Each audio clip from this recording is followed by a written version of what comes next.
प्राचीन भारतीय ज्ञान विज्ञान, गीत संगीत और शिक्षा संस्कृति पर आधारित मेरे YouTube चैनल के सभी दर्शकों को सप्रेम नमस्कार। बंधुओं, संस्कृत संभाषण के तृतीय कालांश में छंदो ज्ञान लेकर उपस्थित हूँ।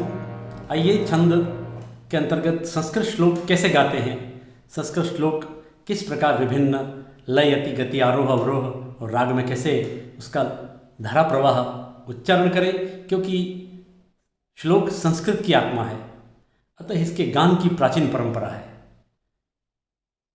छंद एक नहीं विविध है और उनके बनाए हुए नियम इस प्रकार हैं, जैसे राग बनाए गए संगीत में, वैसे ही संस्कृत में छंद की चाल के लिए विभिन्न छंद बनाए गए हैं। तो आज के कालांश में आपको 3 छंद आपके सामने लेकर आए हैं, जो आपके सामने फलक पर दिख रहा है। इंद्र वज्रा, दूसरा उपेंद्र वज्रा, और इन दोनों के मिश्रण से बनने वाला उपजाति। मैं आपको तीनों का कैसे गाते हैं ये आज के इस वीडियो में बताऊंगा। आप वीडियो में अंत तक बने रहें और इसे सीखें, क्योंकि हमारे जितने भी धार्मिक आध्यात्मिक साहित्य है उसमें इस छंद का बाहुल्य है। इंद्र वज्रा, उपेंद्र वज्रा और उपजाति में, क्योंकि इन तीनों में 11-11 वर्ण होते हैं, 4 चरण होते हैं और प्रत्येक चरण में 11-11 अक्षर होते हैं, इसलिए एकादशाक्षरावृत्ति भी कहते हैं। एक एक करके इस समय हम विशेष करके भगवती पराम्बा जगदम्बा की स्तुति करें, जो खास करके मार्कंडेय पुराण के दुर्गा सप्तशती में 11वें अध्याय के 29वें श्लोक में विशेष रूप से स्तुति है, क्योंकि इस समय भारत में भयंकर विभीषिका है कोरोना नामक महामारी की। तो आइए उन्हीं छंदों में विरचित कुछ ऐसे मंत्र हैं, उन मंत्रों के द्वारा पराम्बा की स्तुति करें कि इस कोरोना विभीषिका का समूल नाश हो और संपूर्ण धरती पर, भारत सहित संपूर्ण धरती शांत हो, विश्व कल्याण हो, जनमंगल हो। तो वे छंद कौन कौन से हैं, सर्वप्रथम आपको मैं उसका गान कराऊं। ये रहा आपके सामने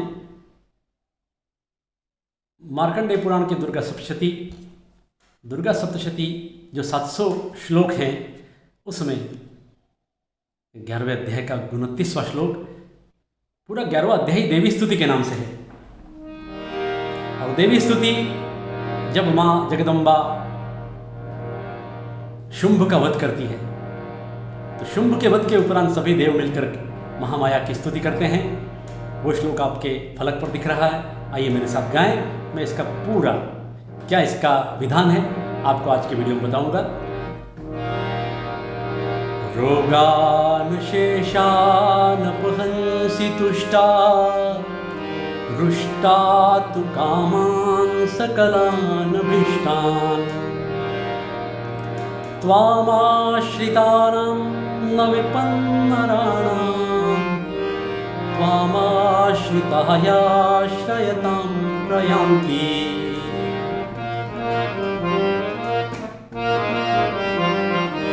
एक बार फिर से गाते हैं।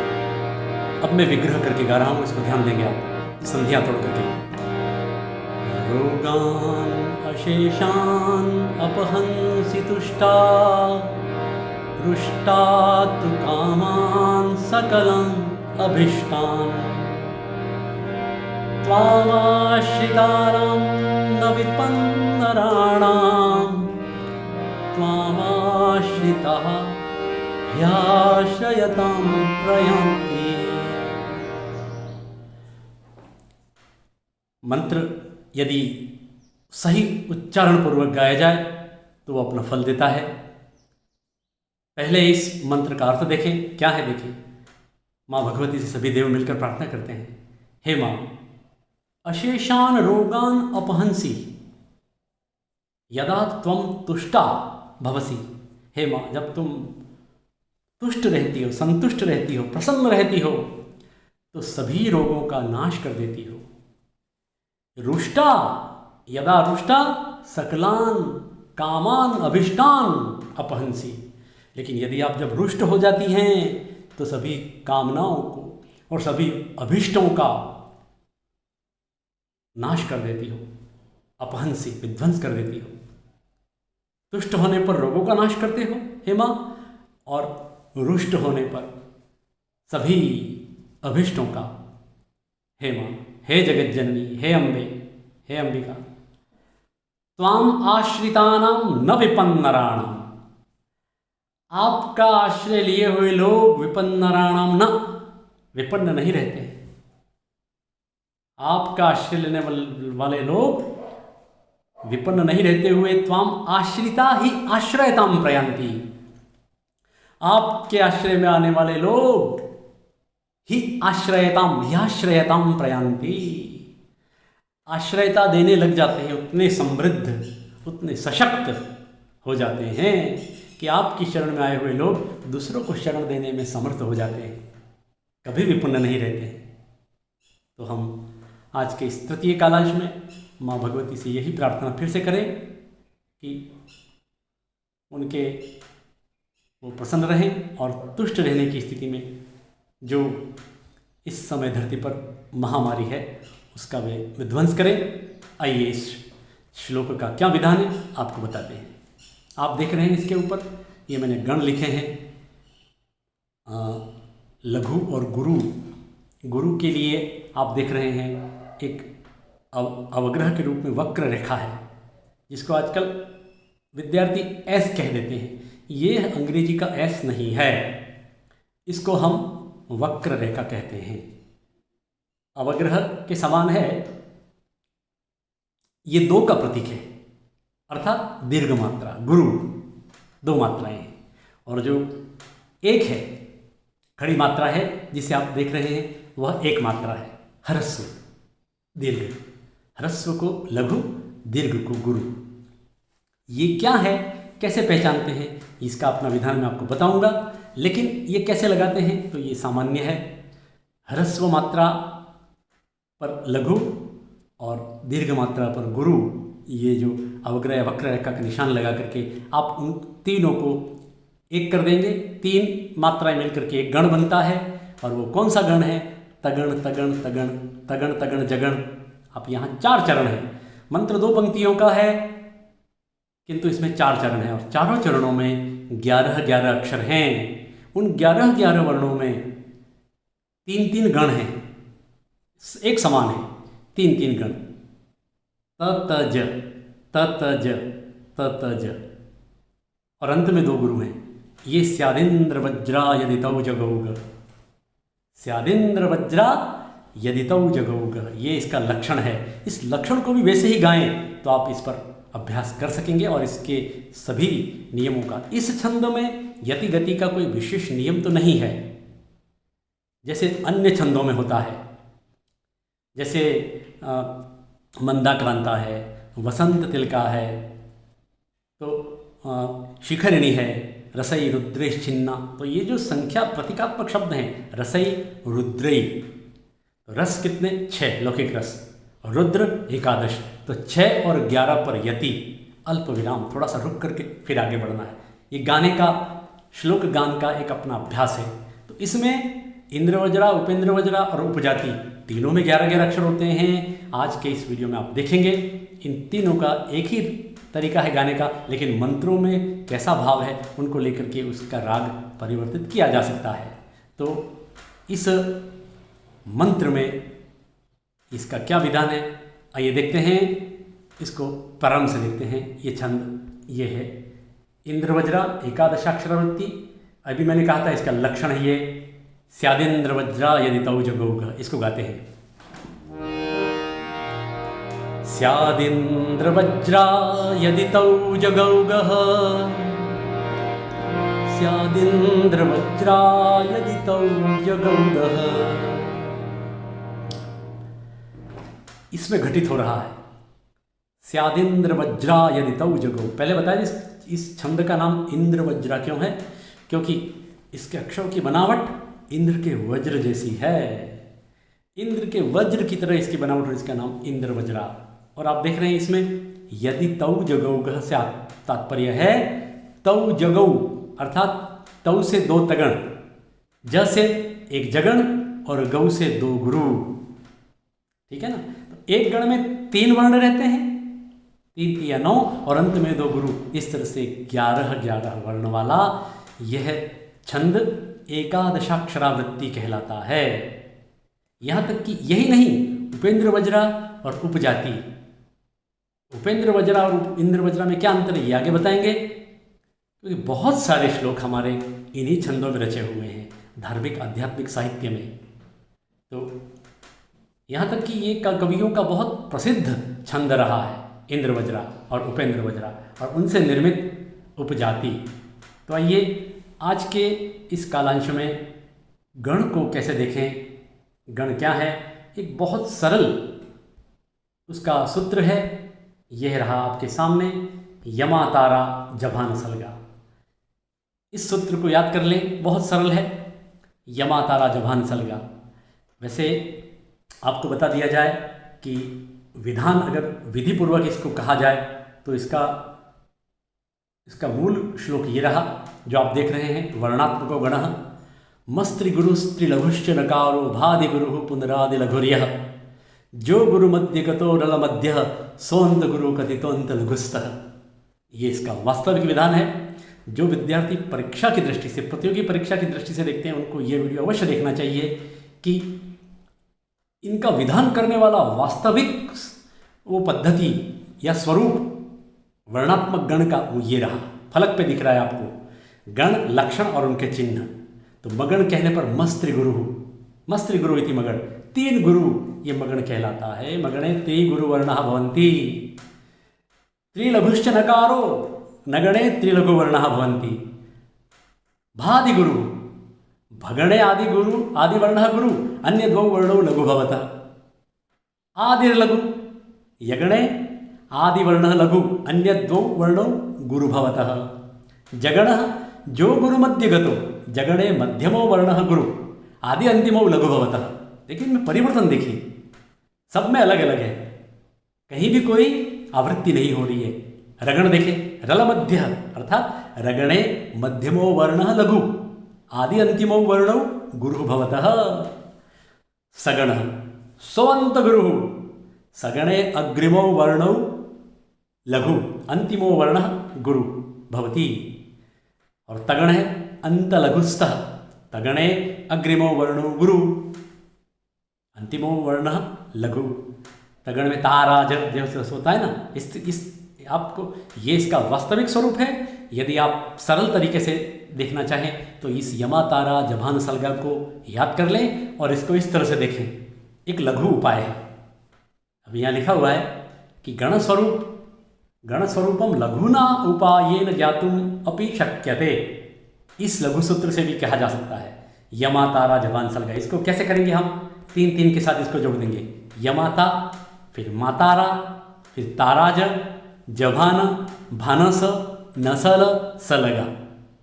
ये इसका लोक प्रचलित स्वरूप है गणों को याद करने का। यमाता, तो इसकी मात्राएं भी आपको पता चल जाएंगी।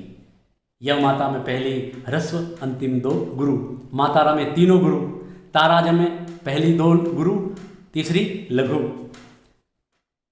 राजभा में पहली और अंतिम गुरु बीच वाली लघु, जभान में पहली और अंतिम लघु बीच वाली गुरु, भानस में पहली गुरु अंतिम दो लघु, नसल में तीनों लघु और सलगा में पहली और दूसरी लघु और अंतिम गुरु। यमा तारा जभान सलगा, यमाता मातार ताराज राजभा जवान भानस नसल सलगा। ये इसका हम अलग अलग छंदों में पढ़ते समय आपको अलग अलग इसका ज्ञान कराएंगे, क्योंकि संस्कृत में आज के इस कालांश में आपको तीन छंद बताने हैं, इंद्र वज्रा, उपेंद्र वज्रा और उपजाति। तो ये इंद्र वज्रा है।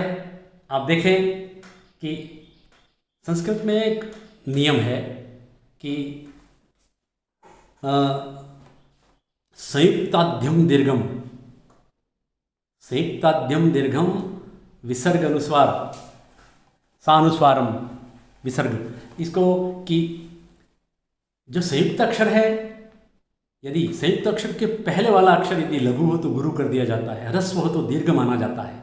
संयुक्त अक्षर के पहले वाला अक्षर, ध्यान दें, एक पहला नियम।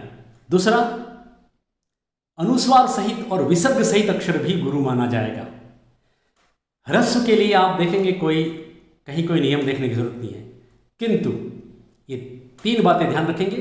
संयुक्त अक्षर यदि कोई है तो उसके पहले वाला अक्षर ह्रस्व होते हुए गुरु हो जाएगा, और अनुस्वार और विसर्ग युक्त अक्षर भी गुरु होता है।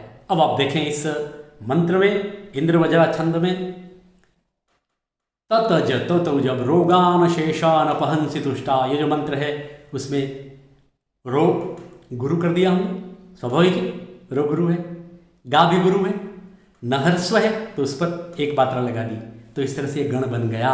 ये कौन सा गण बना? ताराज, तगण बन गया, पहला गण तगण बन गया। फिर देखते हैं शेषान, क्योंकि जब श्लोक अलग करते हैं तो शेषान का न हलंत आता है, लेकिन अपहंसी क्या से जुड़ जाने से न पूरा हो गया, इसलिए शे गुरु, शा गुरु और न ह्रस्व लघु, इस तरह से गुरु गुरु लघु, या कहें कि दीर्घ दीर्घ ह्रस्व, तो ये भी हो गया तगण, पहले 2 तगण। अगला गण देखें, न के बाद पहंसी, प लघु, ह पर अनुस्वार है इसलिए गुरु हो गया, सी भी ह्रस्व है, छोटी मात्रा ऐसी इसलिए लघु कर दिया हमने, तो हो गया जभान, कौन सा गण हुआ? जभान, जगण हो गया।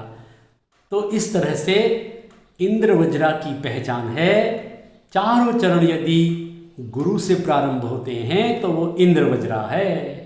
प्रतियोगी परीक्षाओं में कभी कभी इस प्रकार का प्रश्न पूछ लिया जाता है, एक चरण दे करके पूछा जाए तो आपको पहला अक्षर पता करना है। पहला अगर ह्रस्व है तो उपेंद्र वज्रा है, यदि दीर्घ है, गुरु है, तो वो इंद्र वज्रा है। बस ये एक चरण देकर के अगर प्रश्न पूछा जाए तो ये अंतर बताने का बहुत अच्छा आसान तरीका है। उपजाति में मिश्रण होता है, इन दोनों को मिश्रित कर दिया जाता है, आधे आधे, 3-1, 1-3 ऐसे भी हो सकता है, 2-2 ऐसे भी हो सकता है। उपजाति मिश्रण है इंद्रवज्रा और उपेंद्र वज्रा का। बस इंद्रवज्रा और उपेंद्र वज्रा में एकमात्र अंतर है कि इंद्रवज्रा के चारों चरण में तगण तगण जगण और अंत में 2 गुरु, जबकि उपेंद्र वज्रा में जगण तगण जगण, जगण तगण जगण, जतज ततज जतज, 2 गुरु दोनों अंत में, दोनों में रहते हैं। तो ये तरीका है। अभी मैंने बताया आपको कि पहला अक्षर, चारों चरणों में पहला अक्षर यदि गुरु है तो इंद्र वज्रा, लघु है तो उपेंद्र वज्रा। ठीक, आज के इस गाना में गान का तरीका एक जैसे अलग अलग हो सकता है। मैं आपको आगे उपेंद्र वज्रा में अलग तरीके से गा करके बताऊंगा कैसे गाते हैं। तो यहाँ पहला चरण आपने देख लिया। तुष्टा में कैसे किया हमने, देखिए तुष्टा में 2 गुरु हैं, उसको कैसे मात्रा लगे, तू ह्रस्व है ना, तू की मात्रा ह्रस्व है, लेकिन हमने गुरु किया है। क्यों? क्योंकि ष्टा संयुक्ताक्षर है। ष्टा संयुक्ताक्षर होने से आगे वाला अक्षर गुरु हो जाएगा, और टा गुरु है ही, इसलिए अंत में 2 गुरु। अंत में, चरण के अंत में, ये पहला चरण है, पहली पंक्ति का पहला चरण। पहली पंक्ति का दूसरा चरण देखें, रुष्टा, यहां भी रू ह्रस्व है लेकिन ष्टा के कारण गुरु कर दिया। ष्टा आ की मात्रा इसलिए गुरु, तू ह्रस्व है, छोटी ऊ की मात्रा है, लघु किया हमने, यहां भी बन गया तगण, ताराज। आगे देखें, कामान, कामान में कामा 2 गुरु हो गए, न हलंत है इसलिए यहां इसकी गणना नहीं होगी, इसको हमने मां में सम्मिलित कर लिया है, इसलिए अर्धाक्षर कभी यहां स्वतंत्र रूप से गणित नहीं होता है। तो अगला अक्षर है, ये गण को बनाने के लिए कामा के बाद स आया, कामान स, ऐसे तो हो गया ततज, ये भी लघु होने से ताराज। इसके बाद देखेंगे हम स के बाद कलान, तो क हो गया लघु, ला गुरु और न लघु, जभान हो गया, ये जगण। ठीक है, और फिर क्या बचा, भिष्टान। भिष्टान में आप देखेंगे भी पहले से ही बड़ा है, कोई दिक्कत नहीं है, स्टा होने के कारण भी ये बड़ा हो रहा था, तो भी में गुरु कर दिया, और स्टा की मात्रा पहले से ही बड़ी है, न उसमें ही आएगा, आधे अक्षर की कहीं अन्य गणना नहीं होगी। इस प्रकार पहले चरण में, दूसरे चरण में तत ज होने से इंद्र वज्रा। तीसरा चरण देखते हैं, आइए, त्वामाश्रितानाम न विपन्नराणाम। त्वामाश्रितानाम, त्वाम यहाँ तात्पर्य है कि ये जो त है वो तो आगे गणना में जाएगा, लेकिन वाह गुरु है, माँ गुरु है, श्री में मात्रा कौन सी है? ह्रस्व है, इसलिए लघु कर दिया। श्री में संयुक्त अक्षर होने थे वो उसका भार माँ में जाएगा, लेकिन माँ पहले से ही गुरु है, कोई समस्या नहीं है। तो गुरु गुरु लघु, दीर्घ दीर्घ ह्रस्व, ये गण हो गया तगण। फिर आगे देखिए तानाम न, तो ता गुरु, नाम गुरु, अनुस्वार होने से पहले से ही गुरु है, नाम म होने से फिर गुरु, और न लघु हो गया, तो ये भी त, ये भी हो गया ताराज, अर्थात गुरु गुरु लघु ताराज। तीसरा गण देखते हैं विपन्न, तो वी ह्रस्व मात्रा है, हमने लघु लघु लगा दिया। प ह्रस्व है लेकिन न, आगे संयुक्त अक्षर होने से प को गुरु कर दिया, विपन्न, और न ह्रस्व है ही, ह्रस्व होने से ये भी बन गया, क्या बन गया? जगण बन गया। तो त ज, और अंत में राणाम, दो गुरु हैं। अंतिम चरण देखेंगे त्वामाश्रिता, फिर वही वा गुरु, माँ गुरु, श्री गुरु लघु, ता गुरु, या ही आश्रयताम, ये यण संधि टूटेगी, तो ही आश्रयताम, यह आश्रयताम है, संयुक्त अक्षर होने से ता में आ चुका है, ता पहले से ही गुरु है, समस्या नहीं है। या गुरु, श्र, श्र है वो लघु है, यह भी लघु है, ताम गुरु, ता आ की मात्रा होने से गुरु है, अनुस्वार से भी गुरु हो गया। प्र का जो संयुक्त अक्षर है वो यहाँ ताम में ही आ गया, प्र अपने आप में लघु है। यांति, तो या गुरु है ही, आगे संयुक्त अक्षर होने से भी वो गुरु ही रहेगा, और अंत में यहाँ ती छोटा है, ध्यान रहे, प्रयांति, ती ह्रस्व है, लेकिन विकल्प से अंतिम अक्षर गुरु कर दिया जाता है, ऐसा नियम संस्कृत में है। तो अंत में दो गुरु, इस प्रकार ये इंद्रवज्रा का बहुत प्रामाणिक, बहुत ही असरकारी ये मंत्र यहाँ आपको देने का प्रयास किया है, कि ताकि सभी इसको कैसे गाएं। अब इसको मैं यति गति का नियम बताता हूँ। वैसे छंदों में इंद्रवज्रा, उपेंद्रवज्रा उपजाति में विशेष यति गति का कोई नियम नहीं है, लेकिन पांचवें और छठे अक्षर पर, हर चरण के पांचवें और छठे अक्षर पर यति गति की जा सकती है, ऐसा कहा गया है शास्त्रों में। तो पांचवें अक्षर पर यहाँ थोड़ा सा विराम दिया जा सकता है। कैसे? पांचवा अक्षर कौन सा आएगा? रोगान शेषा, बस यहाँ पर हल्का सा, कहीं अर्थ टूट नहीं जाए, ध्यान रहे। मैं गाकर बताता हूं आपको। रोगान शेषा नपहंसि तुष्टा, एक साथ गा लेना अच्छा है, क्योंकि यहाँ अर्थ बदल जाता है। रोगान शेषा नपहंसि तुष्टा, रुष्टा तु कामान सकलान अभीष्टान। आप जो चार चरण है उसमें यति गति दे दें। अनर्गल हम अगर रुकने की कोशिश की तो यह अर्थबोध सही नहीं हो पाएगा। कैसे? शेषान अपहंसी, ये भाव नहीं आ पाए। रोगान शेषान अपहंसी तुष्टा, रुष्टा तु कामान सकलान अभीष्टान। मैं रुक रहा हूं, ध्यान दे रहे, ये यति है। त्वामाश्रितानां न विपन्नराणां, त्वामाश्रिताया श्रयतां प्रयान्ति। पांचवें अक्षर पर हल्की सी गति यति, और छठे अक्षर पर, छठा तो चरण का अंतिम अक्षर है, अपने पाद का, अपने चरण का अंतिम अक्षर है। तो पांचवें और छठे पर, बीच में और लास्ट में यति का विधान है। इस प्रकार ये इंद्रवज्रा छंद है, 11 अक्षरों वाला। आइए देखते हैं उपेंद्रवज्रा क्या कहता है। उपेंद्रवज्रा में जैसे मैंने अभी आपको बताया था, थोड़ा सा अंतर है। उपेंद्रवज्रा जत जास्ततो गो, अगर कोई स्तुति है तो इसी राग में आएगी। हम विश्व प्रसिद्ध भगवान की हमारे शास्त्रों में जो है त्वमेव माता च पिता त्वमेव गाते हैं, वो इसी में है। त्वमेव माता च पिता त्वमेव, त्वमेव बन्धुश्च सखा त्वमेव, त्वमेव विद्या द्रविणं त्वमेव, त्वमेव सर्वं मम देव देव। ये उपेंद्रवज्रा है। उपेंद्रवज्रा का लक्षण आपके यह फलक पर दिख रहा है आपको। इसे भी एकादशाक्षरावृत्ति कहते हैं। यह वर्णिक छंद है, इसे वृत्त कहते हैं शास्त्रों में। वृत्ति। छंद दो प्रकार के होते हैं, मात्रिक और वर्णिक। जहाँ मात्राओं की गणना होती है उसे मात्रिक, जहाँ वर्णों की गणना होती है, अक्षरों की गणना होती है, उसे वृत्ति कहते हैं। तो उपेंद्र वज्रा जतजास्ततोगः, या फिर दूसरा एक है कि उपेंद्र वज्रा प्रथमे लघौसा, ये भी है हमारे शास्त्रों में। उपेंद्र वज्रा प्रथमे लघौसा का तात्पर्य ये हुआ कि चारों चरणों में पहला अक्षर यदि लघु हो तो उपेंद्र वज्रा है। और यदि गणों की दृष्टि से देखें तो जतज, इंद्र वज्रा में ततज था, यहाँ जतज है। इस प्रकार अक्षर वही, वर्ण वही 11-11 हैं प्रत्येक चरण में। इसकी संस्कृत में यहाँ व्याख्या लिखी हुई है कि अस्य छंदसः प्रत्येकस्मिन् चरणे एकादश वर्णाः भवन्ति, सर्वेषु चरणेषु पादेषु वा क्रमशः जगण तगण जगण अन्ते च द्वौ गुरुवर्णौ भवतः। यद्यपि अत्रापि यति निर्देशो नास्ति तथापि पंचमे षष्ठे च अक्षरे यति कर्तुं शक्यते। एवं विश्वप्रसिद्धश्लोकः वर्तते, त्वमेव माता च पिता त्वमेव। इसके बहुधा हिंदी भजन भी आए, तुम ही हो माता, पिता तुम ही हो। इस समय प्रार्थना ही की जा सकती है। इस प्रकार की प्रार्थनाएं भगवान के सामने करेंगे। प्रार्थनाओं में बहुत ताकत होती है मित्रों।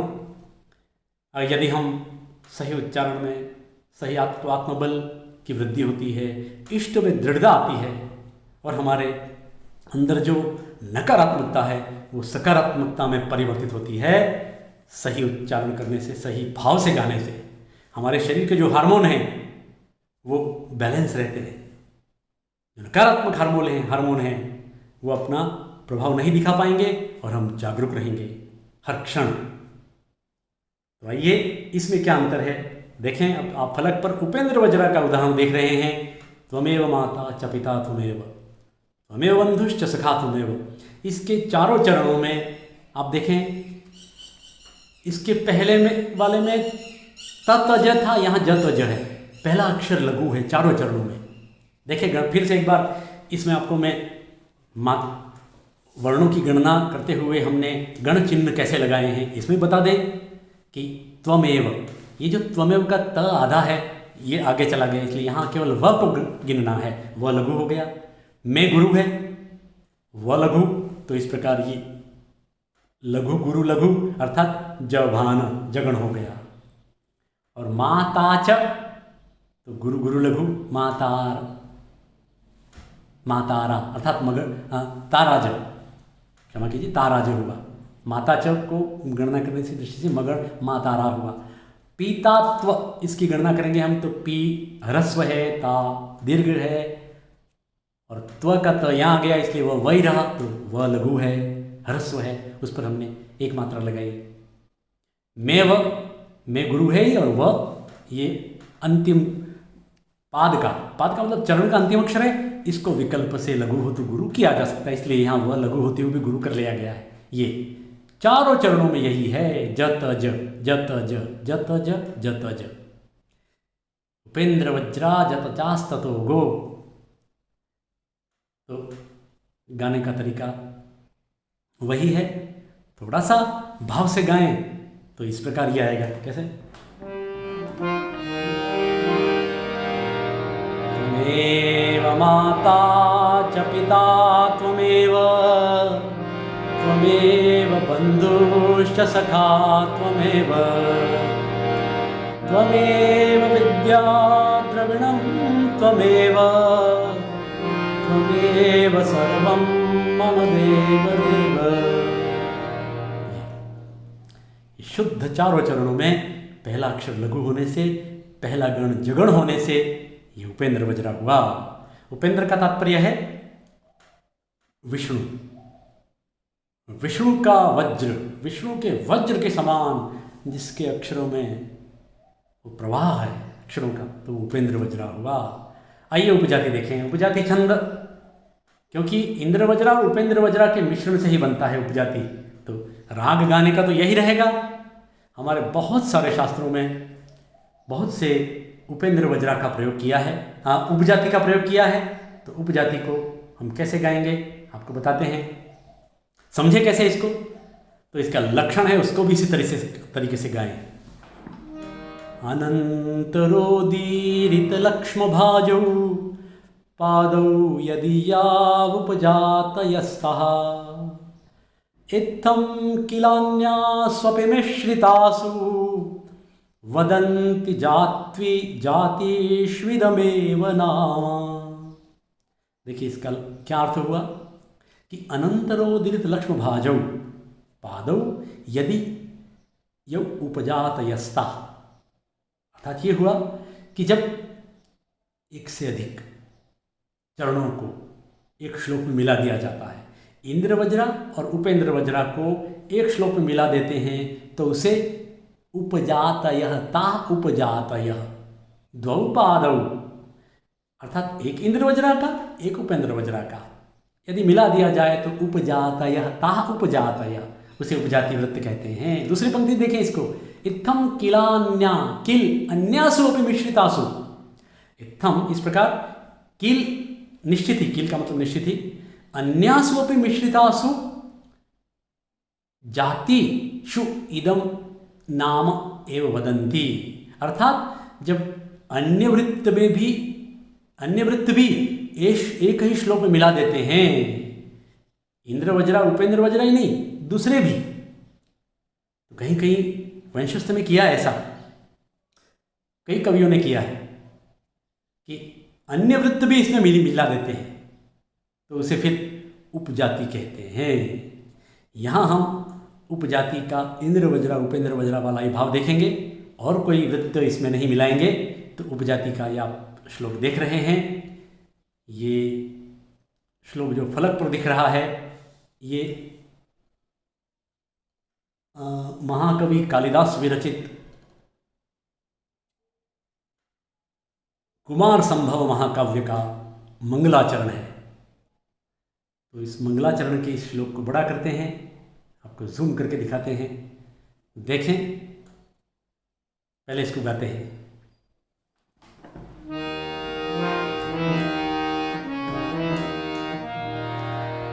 अस्त्युत्तरस्यां दिशि देवतात्मा हिमालयो नाम नगाधिराजः पूर्वापरौ तोयनिधिवगाय स्थितः पृथिव्यायव मानदण्डः। आप चाहे तो इसे इंद्र वज्रा उपेंद्र वज्रा की तरह भी गा सकते हैं, किंतु स्तुतियों का राग अलग रहे। भगवान के सामने, हम परमात्मा के सामने, परा प्रकृति के सामने जब बैठकर सरेंडर करें, अपने आप को समर्पित कर दें, तो वो भाव आना चाहिए। ये हिमालय का महत्व है। इस श्लोक में कालिदास ने उत्तर दिशाओं में नगाधिराज हिमालय देवतात्मा के रूप में स्थित है। अस्ति उत्तरस्यां दिशि हिमालयो नाम नगाधिराज देवतात्मा अस्ति पूर्व पर तोय नदी वगाय, जहाँ पूर्व और पर जिसके दोनों ओर तोय नदी समुद्र राशि उसको घेर के खड़ी है। स्थितः पृथिव्याय मानदंडः, ये पृथ्वी पर, पृथ्वी के मानदंड की तरह स्थित है हिमालय। ऐसा कितना सुंदर हिमालय का कथन किया है कुमार संभव महाकाव्य को। कुमार संभव महाकाव्य जो है पूरा का पूरा हिमालय पर आधारित है, हिमालय की कथा पर आधारित है, हिमाचल हिमालय पर्वत। इसमें देखें ये इंद्र वज्रा उपेंद्र वज्रा का मिश्रण कहाँ कहाँ हुआ है। देखें अस्त्युत्तरस्याम, यहाँ ये दिखाने का तात्पर्य, जो छात्र, जो अध्येता गण चिन्ह नहीं जानते हैं या मात्राएं लगाना नहीं जानते हैं, उनको सिखाने के उद्देश्य से है। तीन निशान लगा करके फिर उनको एक गण बना दिया गया है। आप देखिए ये काम मैंने आज ही किया है और आपके सामने उसको PDF के रूप में आपको फलक पर दिख रहा है। तो अस्त्युत्तरस्याम, तो देखेंगे अ लघु है, ह्रस्व है, हमने 2 मात्रा का निशान लगा दिया। स और त आधा है, इसलिए इसकी गणना पहले चली गई। इसके कारण अ लघु होते हुए भी गुरु हो गया, दीर्घ हो गया। अ ह्रस्व है लेकिन आगे आने वाले संयुक्ताक्षर के कारण ये दीर्घ हो गया, ठीक है। फिर यू भी ह्रस्व है, लघु है, लेकिन आगे त डबल है ना, तो इसलिए यू को हमने गुरु कर दिया। और जब वो कर दिया तो त रहा ह्रस्व, इसलिए पहला गण बन गया ताराज तगण। आगे देखें, तरस्याम, त के बाद र आया, श्याम के कारण वो र भी गुरु हो गया। याम गुरु है ही, दिशी का दी ह्रस्व इसलिए लघु, शी भी लघु, दे गुरु, व लघु। तो ये यहाँ पर दूसरा तगड़ बना और तीसरा जभान, लघु गुरु लघु जभान बन गया। और अंत में तात्मा, ये दो गुरु। हिमालय नाम नगाधिराज में देखिए कैसे मात्रा लगाएंगे हम। ही ह्रस्व है तो लघु, माँ गुरु, ल लघु, तो ये लघु गुरु लघु। कौन सा गण बना? यहाँ गलती से उसको आपको टंकण दोष से करना चाहिए था, जभान करना चाहिए था, ज तज करना चाहिए था। ये कि यहाँ पर तगण लिखा हुआ है गलती से, इसको टंकण दोष माना जाए। मैं इसको छुपा देता हूँ ताकि विद्यार्थी भ्रमित नहीं हो। हालांकि नीचे भी लिखा हुआ है, तो आप इसको, ये यहाँ थोड़ा सा गलत हो गया, इसको बता ही दिया जाए, अगले कालांश में इसको ठीक कर देंगे। तो हिमालयो नाम नगाधिराज, इन तीनों में पहला जो चरण है वो इंद्र वज्रा का है, दूसरा चरण है वो उपेंद्र वज्रा का है। क्योंकि मात्राएं देखते हुए ये तगण नहीं जगण है।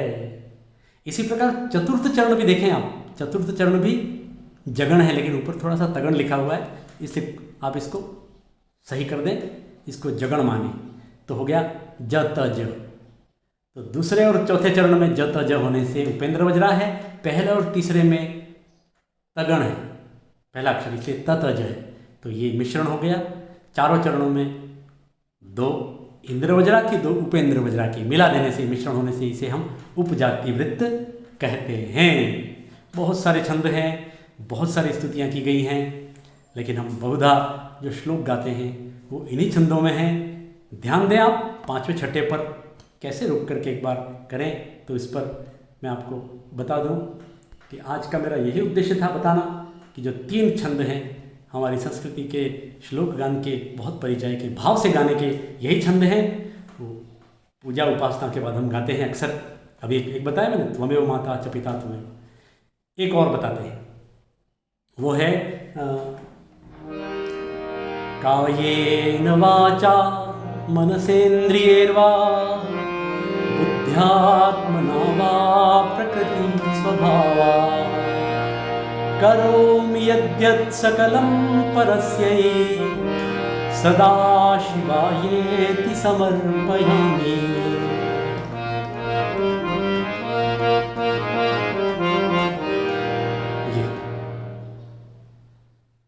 इदं नमः हमारी संस्कृति विश्व कल्याण के लिए है। पूजा उपासना यज्ञ करते हुए इदं नमः, ये इन देवता के लिए है, समर्पित है, ये मेरा नहीं है।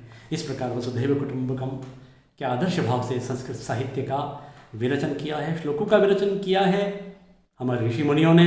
इसकी बहुत पावन परंपरा है। मैं आगे के कालांश में आपको निरंतर इसका अभ्यास कराऊंगा। आप ये वीडियो देखते रहें निरंतर। आज रविवार को ये तीसरा कालांश छंदो ज्ञान के रूप में 3 छंद आपको बताए। फिर से एक बार कहें कि प्रार्थना करें कि धरती पर जो संकट है, खास करके भारत की भयंकर एक ऐसी आपदा के रूप में इस समय मानव जाति पर है, जहां बहुत बड़ी त्रासदी, बड़ी संख्या में लोग संक्रमित हो रहे हैं। मेरा सभी से, विद्यार्थियों से, अध्येताओं से विनम्र आग्रह है कि इस गाइडलाइन का पालन करें और इस चेन को तोड़ें। जब तक ये महामारी का समूल नाश नहीं हो जाए, कम नहीं पड़ जाए, तब तक हम मूलधारा में नहीं आए और नियमों का पालन करें। एक 2 पंक्तियां में स्तुति के रूप में गाएं, जो मुझे बहुत अच्छी लगती है। लगान फिल्म में जो गीत है उसको गा करके आज के वीडियो को यहाँ समाप्त करेंगे।